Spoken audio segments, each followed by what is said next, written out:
Mais il y a cette haine des Juifs et d'Israël qu'on retrouve essentiellement dans le monde arabo-musulman, avec l'accompagnement des idiots utiles d'une partie de la gauche. Mais qu'est-ce que c'est que ces conneries? C'est quoi ces conneries, les amis, là?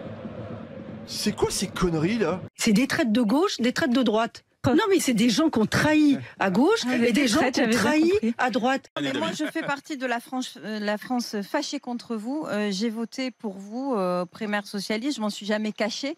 Je faisais même partie de ceux qui vraiment avaient plein d'espoir. Et puis tout d'un coup, là, l'espagnol devenu français nous dit « Ah ben finalement, désolé, je suis espagnol. »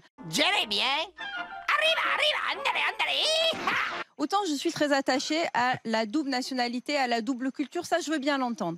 Mais que quelqu'un qui a les plus grandes responsabilités en France vienne nous cracher à la figure, à nous les Français, en nous disant mais finalement, allez, je retourne en Espagne parce que je suis rien d'autre qu'un petit espagnol et je vais me présenter à la mairie de Barcelone. J'ai été profondément choquée par ce retournement de veste. Parce que vous présentiez comme cet homme à qui la France a tout donné et tout d'un coup, la France, vous l'aimiez plus. Et ben moi, j'ai pas aimé ça. Et j'ai pas aimé ça surtout quand vous avez, quand vous donniez des leçons en fait à tous les enfants issus de l'immigration en leur disant aimez la France. Alors, et donnez à la France. Question directe, réponse directe, Manuel Valls. J'ai dit mon amour de la France à l'Assemblée nationale quand je suis parti. J'en ai pleuré. Mais il y avait quelque chose qui faisait que je devais partir. J'en ai pleuré.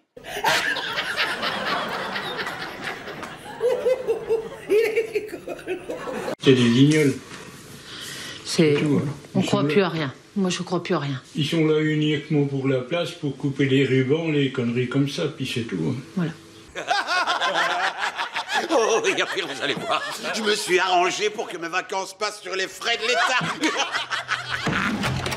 La loyauté est un principe. J'ai été loyal toujours dans ma vie politique.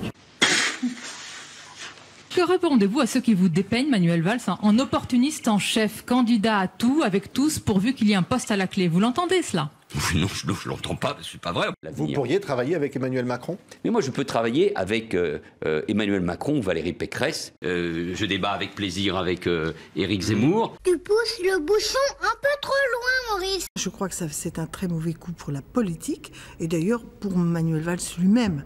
Parce que je ne sais pas comment il peut se regarder dans la glace. Moi, en général, quand je prends des engagements, et je crois que ça doit être l'honneur de l'éthique politique, on prend des engagements devant les Français, on les tient. C'est d'ailleurs une des difficultés. C'est que Manuel Valls s'est assis purement et simplement sur les engagements qu'on avait pris quand il était au gouvernement. Après, il ne tient pas sa parole quand il est hors du gouvernement. Et c'est la vérité. T'es d'accord, t'es pas d'accord, je m'en fous. Manuel Valls est un peu devenu la tête de Turc, la piñata préférée des internautes au fil de ses changements de cap. Parce qu'il faut s'accrocher pour le suivre depuis quelques années. Alors, petit rappel des épisodes précédents. En 2017, après sa défaite à la primaire socialiste, il est élu député d'Évry. Je veux rester utile bien sûr au président de la République et je veux dans cette circonscription rassembler. Nous avons besoin de rassembler tous les citoyens. Et pour être utile et rassembler tous les citoyens d'Évry, un an plus tard, il s'en va. J'en ai pleuré. Je veux être le prochain maire de Barcelone. Si vous échouez à Barcelone, vous arrêtez la politique? Ah oui, sans doute. De toute façon, c'est un choix de vie.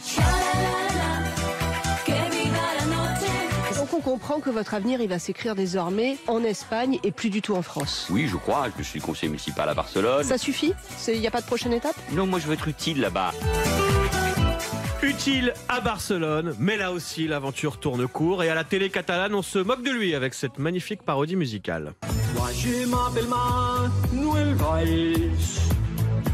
Et oui, à Barcelone aussi, on lui reproche son opportunisme. Résultat, retour à Paris, retour sur les plateaux, notamment dans les fortes têtes sur RMC.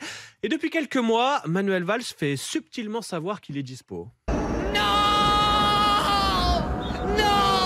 Mon expérience d'ancien Premier ministre peut servir gouverner de nouveau. Je suis fait pour ça, j'aime ça. Mais moi, je peux travailler avec Emmanuel Macron ou Valérie Pécresse. Mais Xavier Bertrand a un vrai talent, il comprend aussi ce qui se passe dans le pays. Voilà, c'est ce qu'on appelle ne pas mettre tous ses œufs dans le même panier. Et attention, ultime rebondissement, que disait-il il y a à peine 2 mois au sujet des législatives? Je suis plus maire, je ne suis plus député, et je ne pense pas que je le redeviendrai. Vous ne serez pas candidat en juin aux législatives? Je ne crois pas. Bon, bah, faut jamais dire jamais. En même temps, il y a une forme de cohérence dans cette candidature, puisqu'il serait candidat dans la 5e circonscription des Français de l'étranger, qui couvre notamment l'Espagne et le Portugal. Il serait en quelque sorte entre Paris et Barcelone. On peut encore dire que c'est la faute des Arabes. Mais il y a cette haine des Juifs et d'Israël qu'on retrouve essentiellement dans le monde arabo-musulman. Bien sûr, vous avez raison, c'est de ma faute. Tout est de ma faute.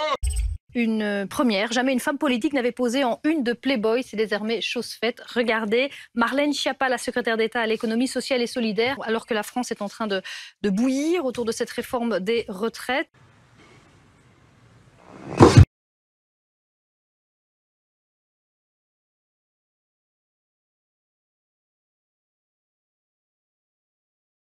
C'est dur à le dire, mais moi j'ai du mal à vous le dire. Il y a une autre femme qui a eu 67 spermes différents en elle. Menteuse!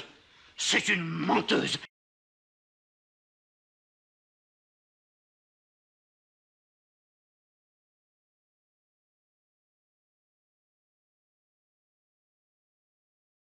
On peut encore dire que c'est la faute des Arabes. Une France antisémite black, blanc, beurre. Black, blanc, beurre. Les traîtres seront-ils démasqués? Allez. Dis donc, Christophe Persson, moins raide. Alors, je vais faire une petite inspection, soirée chez Cyril Hanouna, là. Non, regardez. De 2010. Non, mais regardez.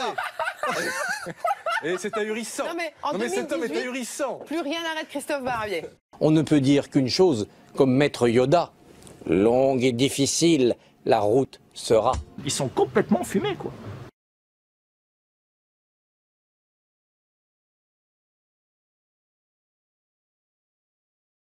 J'en ai pleuré.